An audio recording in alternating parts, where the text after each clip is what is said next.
Welcome back to Orange Hat Reviews. I'm going to give a spoiler review for Cobra Kai Season 3. Folks, I really enjoyed this season. Objectively, it is 8 to 8.5 out of 10. There are issues, but they're not overly glaring issues. The choreography is not as refined as it was in the second season. I don't think they're ever going to top the school fight, but the story behind, or the aftermath of that, how everybody is afraid that karate is ruining California and the valley and whatnot. It's like, oh my gosh, here we go. I mean, you do see a little bit of outside politics in this, but that is part of it because public opinion and all that bullshit.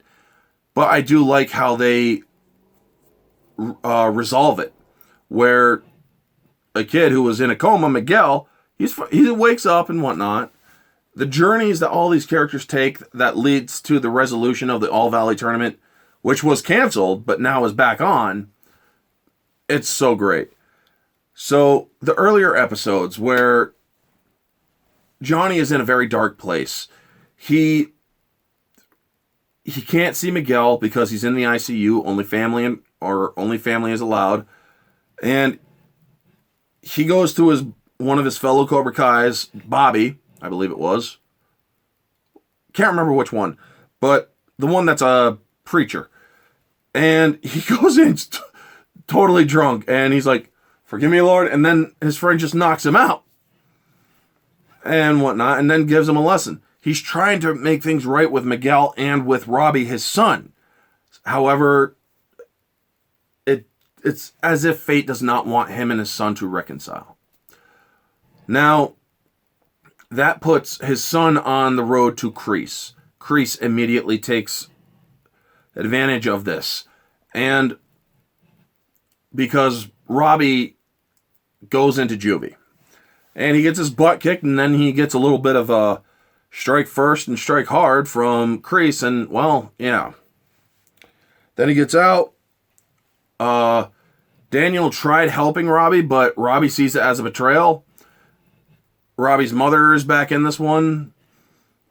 They brought a lot of characters back from the second movie into this one, and I absolutely love it. Seeing Chozen, Kumiko, Yuna, all from the second movie were great to truly see. And I absolutely love how Daniel's struggles brought him to Okinawa. And then Kumiko sees him and she's like, "Daniel," and she says something in Japanese. I'm sorry, I don't know Japanese. But I wish they actually did say what she says or translated it. Because it's like, oh my God. Or basically, I'm guessing that's kind of a loose translation, maybe. And so they get talking. There's still good chemistry there. And for a moment, I honestly thought that Daniel and Kumiko were going to kiss. But she never married, which is cool. She's like, "Nobody ever fought to the death for me." And I'm like, oh my gosh, people who've seen the second movie will know what that means.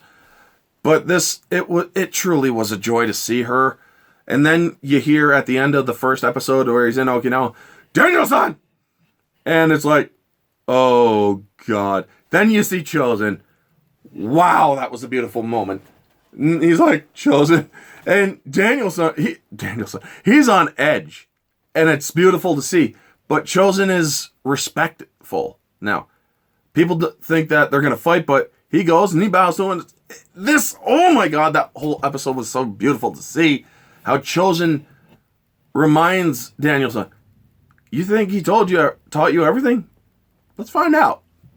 And then he shows him the stuff that Miyagi didn't teach him because he wasn't ready yet. Chozen is a student of Miyagi-Do, which a lot of people don't realize because, yes, Sato and Miyagi were rivals after Miyagi left and whatnot, but they reconciled, and yes, Sato continued Miyagi-Do, and he also redeemed his nephew Chozen. And so Chozen teaches Daniel some important lessons and whatnot, and it's so beautiful how it is employed later on. The Cobra Kais are all becoming out of control, and even Kreese is out of control, reflective of the teacher. And while Daniel is gone in Japan trying to patch up the problems with his dealership, I love how it all comes full circle. The girl he saves in the second movie works for that company who was about to be the cause of Daniel's company going under because of the partnership that he had with them. They were cutting ties with them because of the bad press. Her being like vice president of the company is like, oh, she's like, can I buy you some dinner or something? I'm about to save your company, so yeah.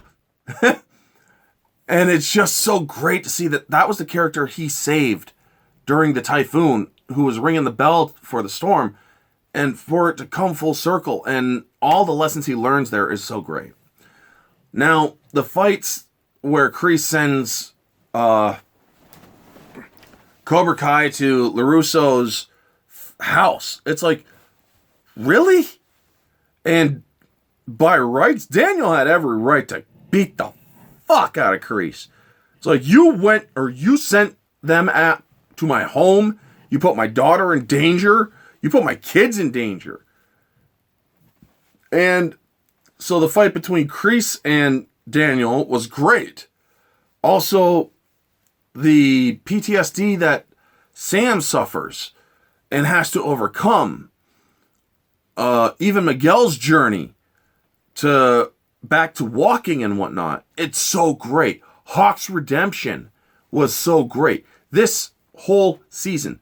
But the things that I also liked that take us a very close second to the Okinawan sequences is Allie's return. Allie was my favorite part of the first movie because she was a real good outsider character that supported Daniel and whatnot.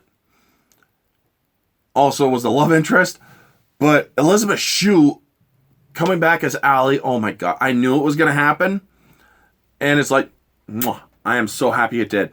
But I was worried that they were going to use her as a wrench in between Johnny and Carmen's relationship. And for a second, you almost think that that's what's going to happen. But then the moment is ruined because of a phone call, because they were about to kiss. But thankfully that moment was ruined. So then Daniel and Allie and Johnny are all at the country club. And even Daniel's wife talks with Allie. They all share all of the embarrassing stories. And it creates a healing moment of all of the stuff that went on in Karate Kid 1. And it really put them on the path to healing. And it's truly great. And you now see that that Allie telling Johnny, you have a future with this woman. Go get her. And not going or trying to get Johnny or be with Johnny. It's such a great moment. It is a teaching moment for Johnny. It is Johnny's finally resolved of his past. He's finally at that great moment. And then everything snowballs from there. Robbie, his son, is part of Cobra Kai. And the ending of this season with Daniel and Johnny joining forces, basically joining dojos, is such a beautiful moment. And I cannot wait for season 4. Kreese calling Terry Silver, I cannot wait for season 4. So yes, objectively, there are some choreography problems. The fights were not as good. Objectively, 8.5 out of 10. Subjectively, 9.5 out of 10. Showgoer, 10 out of 10. Cobra Kai Season 3 was very good. And I am so happy that they chose to respect the fans and not insult the fans. This is how entertainment should be done. Anyway, folks, that's going to be the video. Y'all know the drill. Like, comment, subscribe, share, all that jazz. Let me know your thoughts down in the comment section below. What did you think of Cobra Kai Season 3? Did you like it? Did you not like it? What were your favorite fights? What were your favorite scenes? Let me know it all. This has been Orange Hat Reviews. Stay humble.